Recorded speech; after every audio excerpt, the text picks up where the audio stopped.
नमस्कार प्रिय साथियों, वेलकम टू एग्जाम वॉर। आज यानी कि 18 अप्रैल से रिलेटेड करंट अफेयर्स के क्वेश्चंस को हम डिस्कस करने वाले हैं। 18 अप्रैल से रिलेटेड करंट अफेयर्स के जितने भी इंपॉर्टेंट क्वेश्चंस बन सकते हैं उन सभी को हम प्रॉपर एनालिसिस के साथ डिस्कस करेंगे, जिससे उस क्वेश्चन से रिलेटेड एग्जाम में कोई क्वेश्चन आता है तो उसको आप आसानी से सॉल्व कर सकें। और इन क्वेश्चंस की पीडीएफ डाउनलोड करने के लिए डिस्क्रिप्शन बॉक्स में टेलीग्राम चैनल की लिंक दी हुई है, जिस पर क्लिक करके आप हमारे टेलीग्राम चैनल से जुड़कर वहां से सारे क्वेश्चंस की पीडीएफ डाउनलोड कर सकते हैं। तो चलिए शुरू करते हैं। पहला क्वेश्चन है, हाथी बचाओ दिवस कब मनाया जाता है? तो हाथी बचाओ दिवस ये मनाया जाता है 16 अप्रैल को। कब मनाया जाता है? 16 अप्रैल को मनाया जाता है हाथी बचाओ दिवस, सेव द एलिफेंट्स। तो इस दिवस को मनाने का उद्देश्य है कि हाथियों के सामने आने वाले जो खतरे हैं उन्हें जीने के लिए विभिन्न कठिनाइयों के बारे में जागरूक करने के लिए यह दिवस मनाया जाता है, हाथी बचाओ दिवस। अगला प्रश्न है, हाल ही में किस राज्य सरकार ने पूर्व सैनिकों और युवाओं के लिए हिम प्रहरी योजना को शुरू करने की घोषणा की है? तो यह योजना किन के लिए है? पूर्व सैनिकों और युवाओं के लिए है हिम प्रहरी योजना। तो ये कौन सी राज्य की सरकार ने शुरू करने की घोषणा की है? तो उत्तराखंड की सरकार ने इसको शुरू करने की घोषणा की है। यह जो योजना है ये पूर्व सैनिकों और युवाओं के लिए है, और इस योजना के तहत राज्य की सीमा से जो लगे हुए क्षेत्र हैं उनमें पूर्व सैनिकों को बसाने को प्राथमिकता दी जाएगी।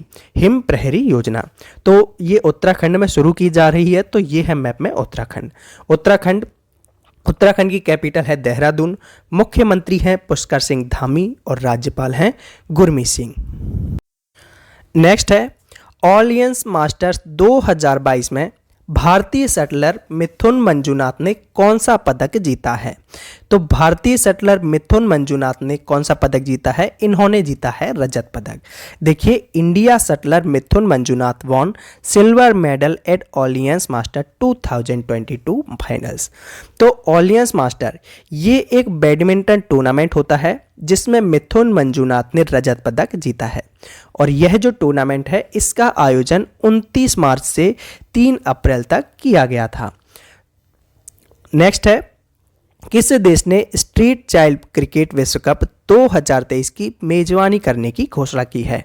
तो स्ट्रीट क्रिकेट विश्व कप 2023 की मेजबानी करने की घोषणा की है अपने भारत ने। ऑप्शन डी सही आंसर हो जाएगा, भारत। नेक्स्ट है, हाल ही में किस भारतीय शतरंज खिलाड़ी ने प्रतिष्ठित रेकजाविक ओपन शतरंज टूर्नामेंट जीता है? तो वह कौन से शतरंज खिलाड़ी हैं जिन्होंने रेकजाविक ओपन शतरंज टूर्नामेंट जीता है? तो ये हैं अपने आर प्रज्ञानंद। ऑप्शन बी सही आंसर हो जाएगा, आर प्रज्ञानंद। ये हैं इमेज में आर प्रज्ञानंद। ये एक 16 वर्ष के खिलाड़ी हैं और इन्होंने रेकजाविक ओपन शतरंज टूर्नामेंट जीता है। तो बात करें अखिल भारतीय शतरंज संघ, तो अखिल भारतीय शतरंज संघ की स्थापना हुई थी 1951 में। कब हुई थी? 1951 में। और इसके जो अध्यक्ष हैं वो हैं संजय कपूर। कौन है? संजय कपूर। नेक्स्ट है, हाल ही में किसके द्वारा लिखी पुस्तक हियर योरसेल्फ का विमोचन किया गया है? तो हियर योरसेल्फ ये पुस्तक किसके द्वारा लिखी गई है? तो ये लिखी गई है प्रेम रावत के द्वारा। ऑप्शन डी सही आंसर हो जाएगा, प्रेम रावत। पुस्तक का नाम है हियर योरसेल्फ।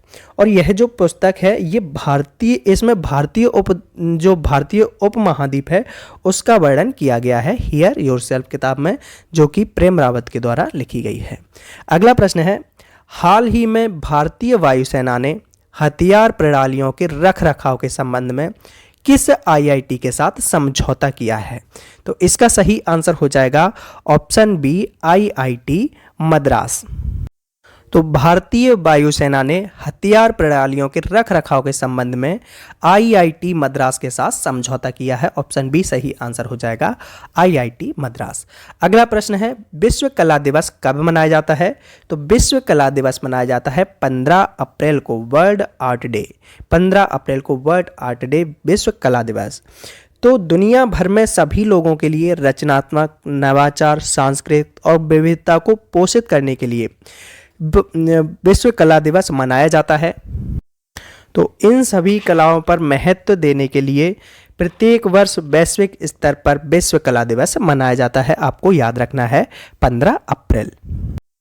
नेक्स्ट है, हाल ही में सहकारिता नीति पर 2 दिवसीय राष्ट्रीय सम्मेलन कहाँ आयोजित किया गया है? तो ये किया गया है नई दिल्ली के अंदर। ऑप्शन सी सही आंसर हो जाएगा, नई दिल्ली।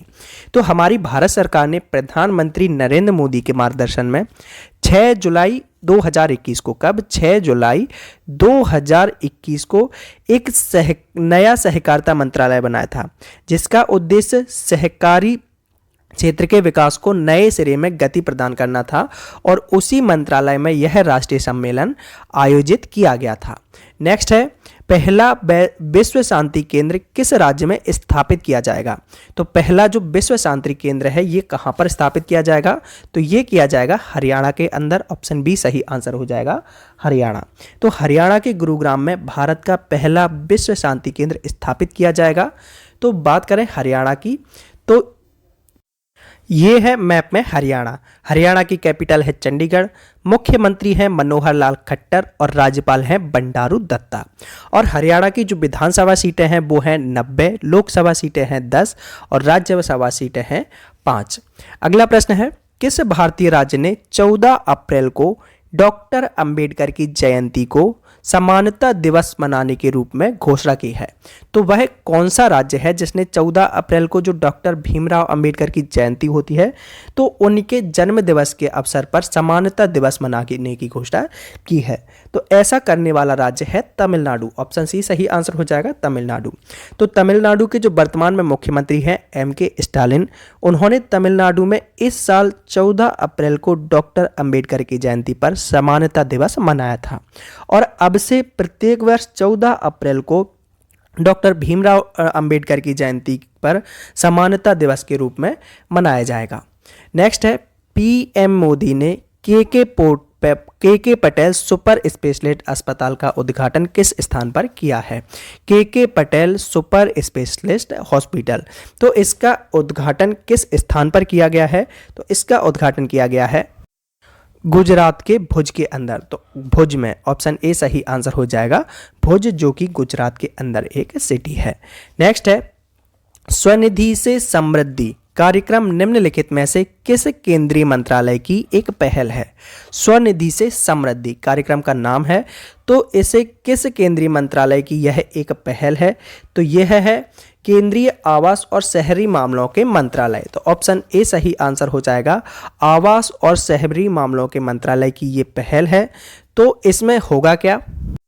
इसमें 14 राज्य लिए गए हैं। 14 राज्यों और केंद्र शासित प्रदेशों के टोटल 126 शहरों में स्वनिधि से समृद्धि कार्यक्रम शुरू किया गया है। अगला प्रश्न है, कौन सा मंत्रालय PM दक्ष योजना लागू करता है? तो PM दक्ष योजना कौन सा मंत्रालय लागू करता है? तो ये लागू करता है सामाजिक न्याय और अधिकारिता मंत्रालय। किसके द्वारा लागू किया जाता है? सामाजिक न्याय और अधिकारिता मंत्रालय। ऑप्शन ए सही आंसर हो जाएगा। तो इस योजना का जो मुख्य उद्देश्य है वो ये है, युवाओं को अल्पकाल के लिए और दीर्घकाल के लिए रोजगार प्रदान करना, अल्पकाल के लिए और दीर्घकाल के लिए। और इस योजना के अंतर्गत SC, ST और OBC कैटेगरी वाले व्यक्तियों के लिए फ्री में ट्रेनिंग दी जाएगी इनको, और फिर बाद में इनकी योग्यता के अकॉर्डिंग इनको रोजगार उपलब्ध कराया जाएगा PM दक्ष योजना के तहत। और अब आज का क्वेश्चन ऑफ द डे, जिसका आंसर आपको कमेंट बॉक्स में देना है। तो आज का प्रश्न है, हाल ही में किस देश ने FIH यानी कि फेडरेशन इंडियन हॉकी जूनियर महिला हॉकी विश्व कप 2022 जीता है? तो वह कौन सा देश है जिसने फेडरेशन इंटरनेशनल हॉकी जूनियर महिला हॉकी विश्व कप 2022 जीता है? आपके ऑप्शन है स्कॉटलैंड, ऑस्ट्रेलिया, नीदरलैंड और जर्मनी। तो ये थे आज के कुछ इंपॉर्टेंट क्वेश्चंस। इन क्वेश्चन से रिलेटेड या कहीं से भी आपका कोई भी डाउट एंड क्वेरी है तो उसको आप हमसे कमेंट बॉक्स के थ्रू पूछ सकते हैं। और अगर वीडियो अच्छा लगा है तो वीडियो को लाइक एंड शेयर कीजिए। चैनल को अभी तक सब्सक्राइब नहीं किया है तो चैनल को सब्सक्राइब करके बेल आइकन पर क्लिक कर लीजिए। और इन क्वेश्चंस की PDF डाउनलोड करने के लिए डिस्क्रिप्शन बॉक्स में टेलीग्राम चैनल की लिंक दी हुई है, जिस पर क्लिक करके आप हमारे टेलीग्राम चैनल से जुड़कर वहां से सारे क्वेश्चंस की PDF डाउनलोड कर सकते हैं। Exam war always with you. Thank you for watching video.